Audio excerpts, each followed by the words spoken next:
All right, that was total. Can't you see? So, of course, there is another mini tempest in the teapot where Jemele Hill, she said, by now I'm sure you're aware that she called the President of the United States a white supremacist, which in fact he is. Which in fact he's, when you consort with people, when you blatantly hire people, when you champion their cause, when you pardon people that have been accused of it, people might get they might draw the conclusion that you are in fact a white supremacist. And what I can't understand is the false equivalization between, oh well, if you said this about President Obama, let's be clear. President Obama did nothing to be called anything. He was called names ad nauseum.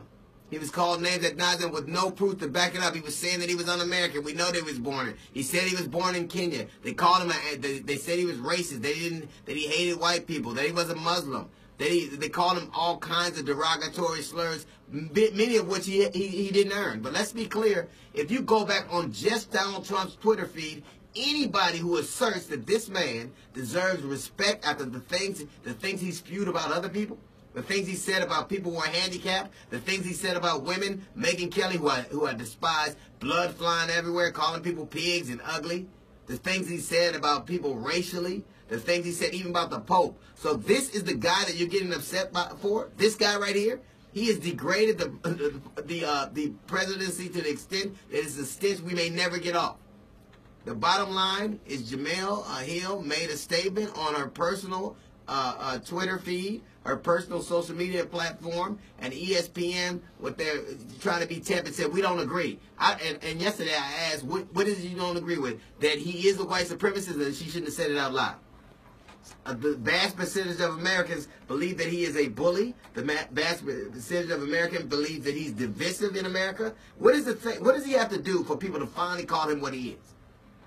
And for Sarah Huckabee, with her Forrest Whitaker-looking ass, to sit up there and say that she should be fired, that's in direct contrast to the First Amendment, which said that you have the freedom of speech. You have the absolute freedom of speech. And it can't be infringed on by the government, which she represents.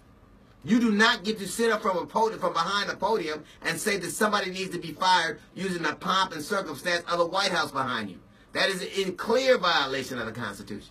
She has the right to express herself, and she has the right, obviously, to people having an opinion about that. What can never happen is the government coming down on her for expressing his opinion. Even though Russia helped put him in the White House, they don't run this country. You can't do that in Russia. As far as we know, you can't. You can still do it here. You don't get to sit up from behind the podium and tell her or tell a business that they should hire somebody because you're insulted by what she said.